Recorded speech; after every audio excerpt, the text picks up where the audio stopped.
पाठ 2 गुरु का ज्ञान। पाठ परिचय। गायन एक कला है। गायन हो या कोई और काम, जब वह निस्वार्थ भाव से और अपनों की खुशी के लिए किया जाता है तब वह अधिक प्रभावी हो जाता है। इसको पूरा लेसन पढ़ने के बाद आप पाठ का सारांश अपनी CW कॉपी में, क्लासरूम कॉपी में लिखेंगे। पाठ। बादशाह अकबर, तानसेन, संत हरिदास, कुछ दरबारी, कुछ ग्रामीण। ये नाटक है और इसमें ये सब इतने लोग पात्र हैं, इनका इसमें वक्तव्य है। मुगल बादशाह अकबर का दरबार। तानसेन तानपुरा लिए एक ओर बैठे हैं, दूसरी ओर कुछ दरबारी हैं। सामने सिंहासन पर बादशाह अकबर विराजमान। दृश्य 1। अकबर। सुनो तानसेन, मैं प्रतिदिन तुम्हारा गायन सुनता हूँ। तुम इतना सुमधुर गाते हो कि मेरा मन ही नहीं भरता। मैं समझता हूँ कि दुनिया में तुम्हारी आवाज सर्वश्रेष्ठ है। तानसेन कहते हैं, नहीं महाराज, एक संत है जो मुझसे भी अच्छा गाते हैं। अकबर। सचमुच? तब तो उन्हें अवश्य हमारे दरबार में बुलाओ। क्या तुम ऐसा कर सकते हो? तानसेन।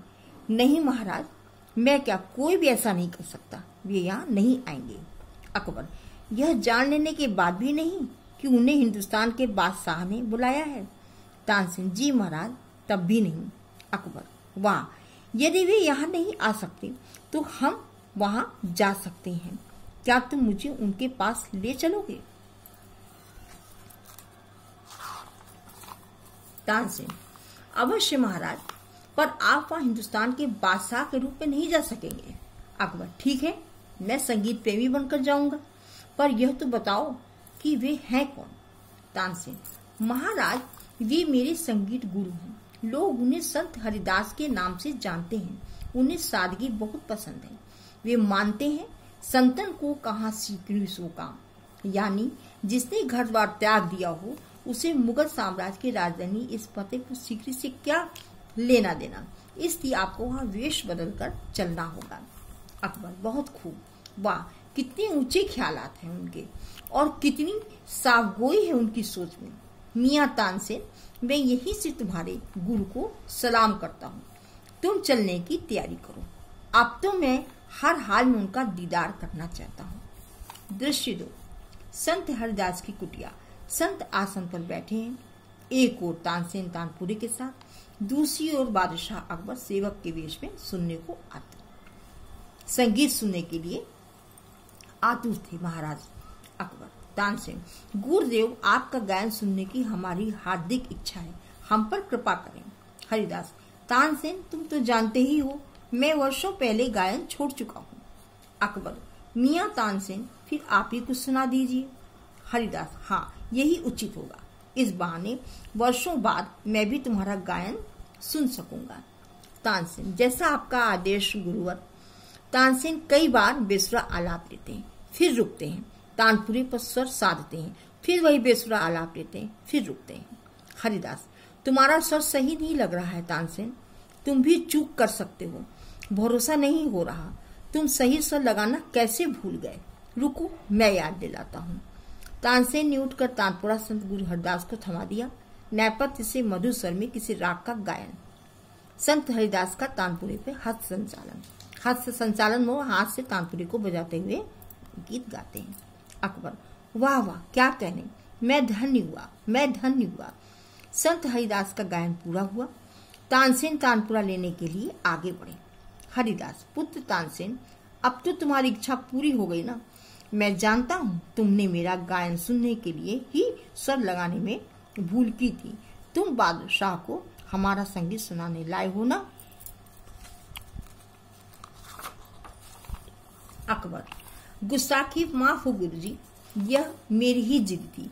मैं कैसे भी आपका गायन सुनना चाहता था, पर आपको कैसे पता चला कि मैं बादशाह हूँ? हरिदास।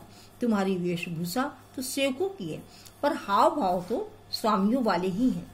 मेरी आंखें धोखा नहीं खा सकती। मुझे आरंभ में ही संदेह हो गया था, फिर जब तुमने पुत्र तानसेन को मियाँ तानसेन कहा तब मेरा रहा सा संदेह भी जाता रहा। संत हरिदास कुटिया से बाहर जाने को हुए, तभी अकबर और तानसेन ने उनके सामने झुककर क्षमा मांगी और वे भी कुटिया से बाहर आ गए। अकबर। मियाँ तानसेन, जरा मेरी एक सवाल का जवाब तो दो। तानसेन, फरमाए हुजूर। अकबर, मियाँ तुम संत हरिदास जी की तरह ही मधुर क्यों नहीं गा सकते? तानसेन, जहां पनाह गुरुजी निस्वार्थ भाव से गाते हैं, जबकि मैं स्वार्थवश गाता हूँ। वे आनंद के लिए गाते हैं और मैं आजीविका के लिए गाता हूँ। दोनों का मंच से प्रस्थान। देखिए, पूरे लेसन का सार ये है कि जब व्यक्ति किसी कार्य को निस्वार्थ भाव से अच्छे उद्देश्य से करता है तो उसकी शोभा, उसकी सुंदरता दुगुणित हो जाती है, दुगनी हो जाती है। लेकिन जब किसी कार्य में कोई अच्छा ध्येय नहीं होता, लक्ष्य नहीं होता, तो उस कार्य में उतनी सुंदरता, उतनी पवित्रता नहीं होती है। इसको आप देख लीजिएगा, पूरा लेसन पढ़ के, और जो ये पाठ परिचय शुरू में लिए उसको पढ़ के आप सारांश पूरा लिख लीजिएगा। शब्दार्थ, सारांश लिखने के बाद आप ये शब्दार्थ लिखेंगे जो दिए गए हैं।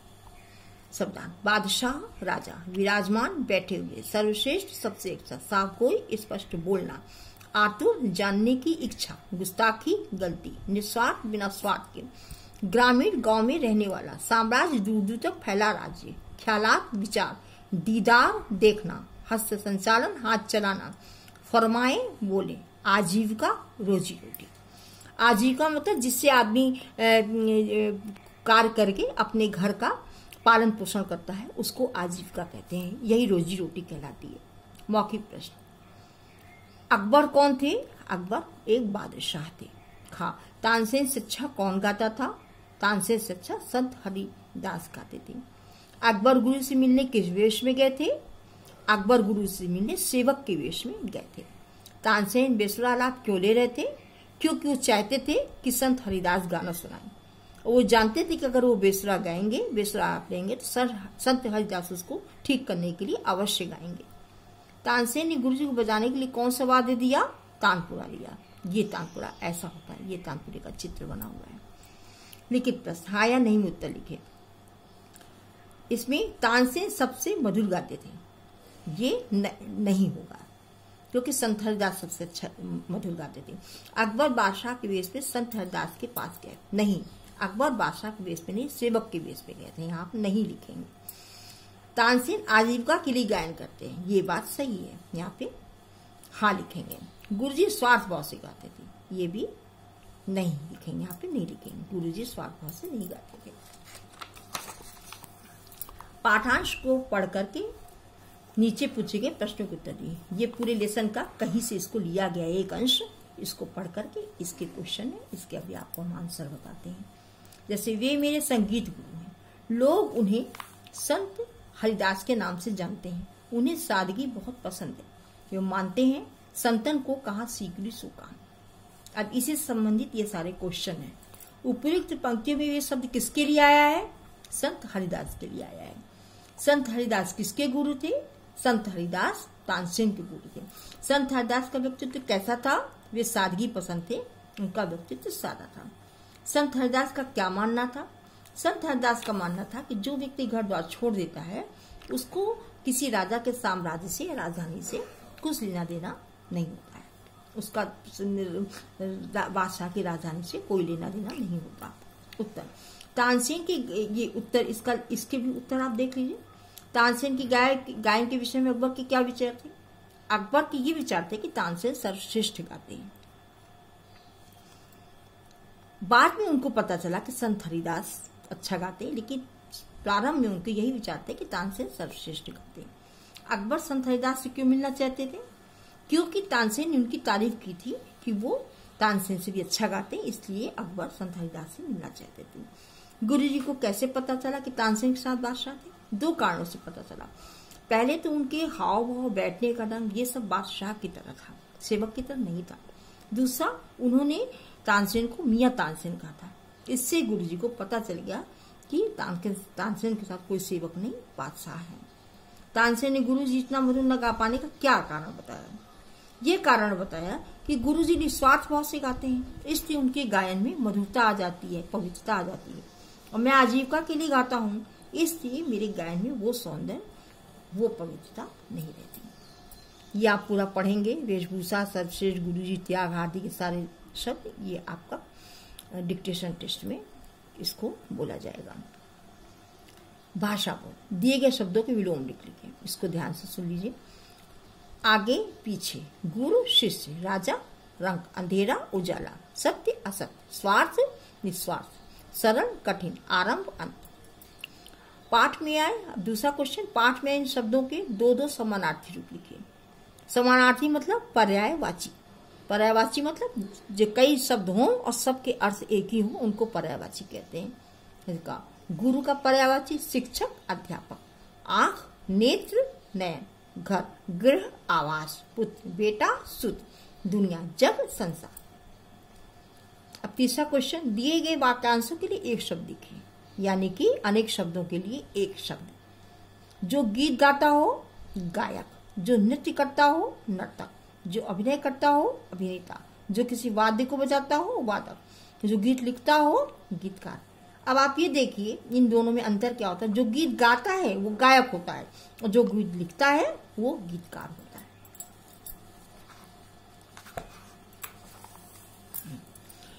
इन पंक्तियों का पढ़ना है और इससे बच्चों से क्वेश्चन पूछना है। ये आपका बाद में क्लास में होगा।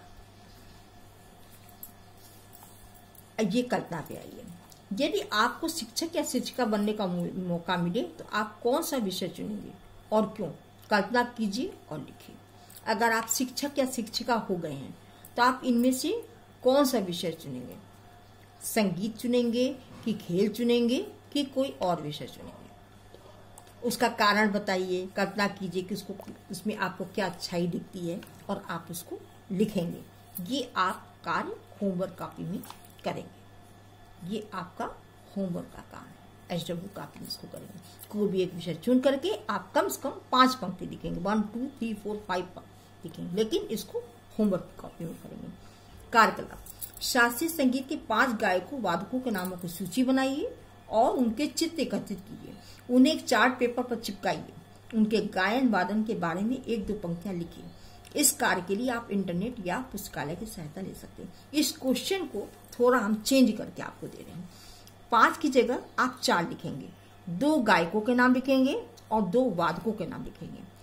और इसको आप चार्ट पेपर में नहीं करेंगे, इसको आप होमवर्क की कॉपी में करेंगे। एक पन्ने में 2 से ज्यादा न हो। एक पन्ने में 2 गायकों के नाम उनके चित्र, एक पन्ने वादकों के नाम उनके चित्र। और आप इसको अलग अलग एक पन्ने में भी कर सकते हैं। सबसे ऊपर आप गायक का नाम लिखेंगे, बगल में ब्रैकेट में लिखेंगे गायक, उसके नीचे आप उसका चित्र बनाएंगे, उसके नीचे आप 2 पंक्ति उसके बारे में लिखेंगे। फिर दूसरे गायक का नाम लिखेंगे, उसका चित्र बनाएंगे और उसके नीचे आप 2 पंक्ति लिखेंगे। आप इसको चित्र को पेस्ट भी कर सकते हैं और आप इसको बना के स्वयं बना के कलर भी कर सकते हैं। अगर आप खुद बना के कलर करेंगे तो वो ज्यादा अच्छा होगा। इसी तरह वादकों के नाम भी लिखेंगे। पहले लिखेंगे वादक का नाम लिखेंगे, फिर लिखेंगे वादक, उसके नीचे उसका चित्र बनाएंगे, उसके नीचे आप 2 पंक्ति लिखेंगे। इस तरह आपको 4 पन्ने में करिए या 2 पन्ने में करिए। एक पन्ने में 2 से ज्यादा आप मत करिएगा। काम बिल्कुल साफ सुथरा होना चाहिए और एग्जैक्ट सही बनाइएगा। तो आपका ये हो गया। आपका होमवर्क कॉपी में करना है और आपको ये होमवर्क कॉपी करना है। ये 2 कार्य आपके होमवर्क कॉपी के हैं। और अपनी पसंद के किसी के गायक के बारे में आप अच्छे से लर्न कर लीजिएगा, वो आपसे बाद में पूछा जाएगा। तो क्या है, आपको ये कार्यकलाप का ये क्वेश्चन और इसका ये क्वेश्चन आपको ये दोनों होमवर्क कॉपी में करना है। और CW कॉपी में आप क्या करेंगे, पूरा लेसन पढ़ करके, पूरा यहाँ से पाठ परिचय से पूरा लेसन पढ़ करके आप अच्छी तरह दोबारा आप समझ करके इसका सारांश लिखेंगे पूरे लेसन का। उसके बाद शब्दार्थ लिखेंगे। इतना आपको हो गया। शब्दार्थ सब लिख लेंगे, पूरा कंप्लीट लेंगे, बहुत ज्यादा शब्दार्थ नहीं है।